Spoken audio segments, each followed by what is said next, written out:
Other than me having to add transmission fluid, because when it was all the way up, it dripped out the tail shaft, and I forgot about it. So I probably need a new tail shaft seal somewhere. It's not leaking now, but yeah, I had to add transmission fluid in it to move it. But once I got to moving, it did pretty good. The idle still wasn't coming down to where I wanted it, but it has to read a certain coolant temp by Holley to bring the idle down. So it's, it ran for maybe 10 minutes. I mean, the radiator's not even warm. Okay, it's warm, but it ain't hot. So the only other thing I need to fix is I have this ground right here going to a valve cover bolt, and it should go over to that bolt right there. I just did that to see if the ground was the issue, and I forgot to switch it back out because it gets really hot right there, and when you heat up wires, the resistance increases. So I want to move that. Don't need to be there anyway. So far, it looks like nothing is leaking. Coolant crossover and everything did great. Nothing's leaking out of this. Nothing's leaking back by the firewall. The overflow was overflowing. I do have to figure out how I can get something mounted, because that's going to be the biggest pain right now. I did close the throttle body a little. It don't have as high as a whistle to it.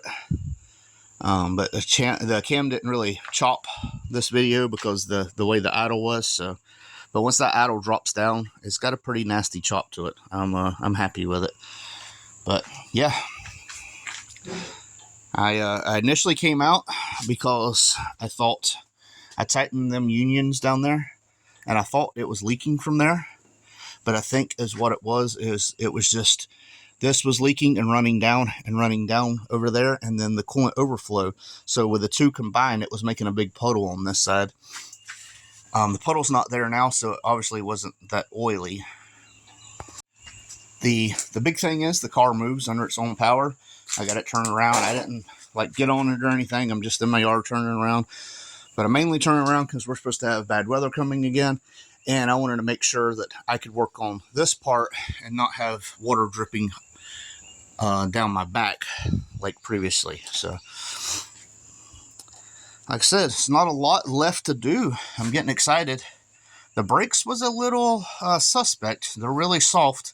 I'm not used to vacuum assisted brakes, so I might bleed these and reevaluate them. I might have to redo the rear drums. I mean, it stopped, but I was doing like 5 in the yard, and I know Brutal had said something about his brakes, and they was a little sus. So my daughter told me to stop using that word because I'm not hip or cool, so I can't say sus.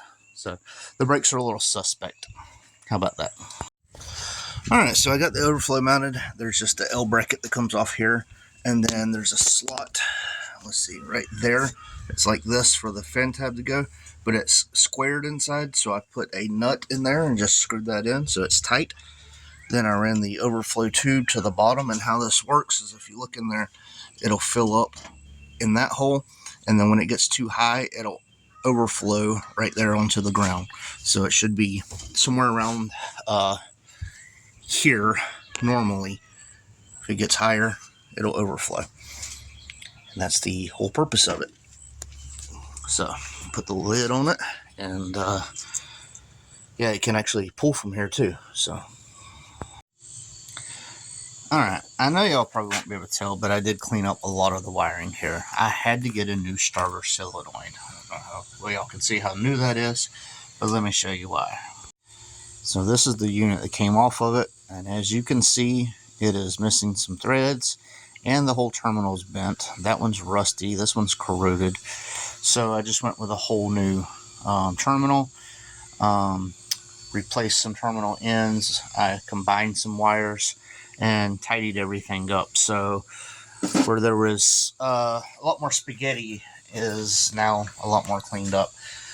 The overflow tank, it was leaning a little bit too much for my liking. I put a rubber bushing in there. It kind of kicked it over, and it's going to help it from reduce vibration. I had this marked out. I don't know if you can see.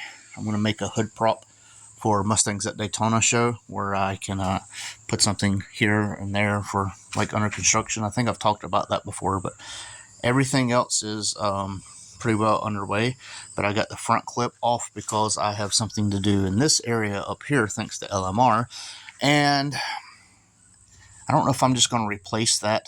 I mean, you'll still see the cutout square in the fender, but the fender extension would cover that hole if I replaced it. So I might just get a 90. By the way, this is a 91 to 93 front end. The 91 to 93s have a little bit bigger opening. That means the fender extension is going to be shorter. On the 86 through 90, it comes down and the fender extension is longer. So it's like 7 1/4 versus 8 7/8 or something like that. It is something crazy. But yeah, I have the 91 to 93 front end, so that's what I'd have to order the fender extension for. But front end's not too bad. There is one little broke tab right here, but I might be able to fix that. I don't know. Definitely, I wouldn't mind new fenders and stuff, but that's going to be down the road. I did reset the timing, and I got it verified through Holly. So now when I say I set that at 10, my pulley's at 10, so I don't have anything to worry about there. I do not have any leaks up here, and like I said, now I got the overflow connected. So next video is going to be this front end right here, so y'all stay tuned for that. So guys, thanks for bearing with me with this. I mean, I know it's kind of a slow process, but any progress is a process at this point. It's just small, tedious stuff that's getting in the way. Went to tuck them wires in and get it better, and the bolt slipped right off, and then I realized the threads are stripped out and that's bent. Didn't even notice. So had to go get a new solenoid, had to fix other things, had to replace some terminals. But the coolant overflow was probably the biggest thing that I got accomplished. And I am a little bummed though, because that battery is no good. So I put it on the tester, it tested that it was good.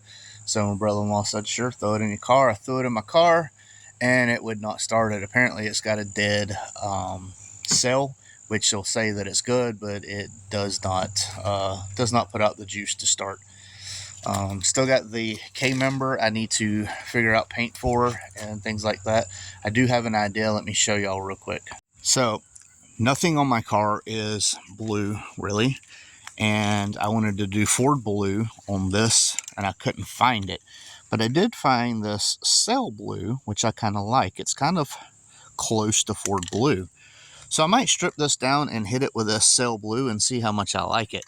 Now the whole goal is when I get this installed, it's just going to kind of peek out.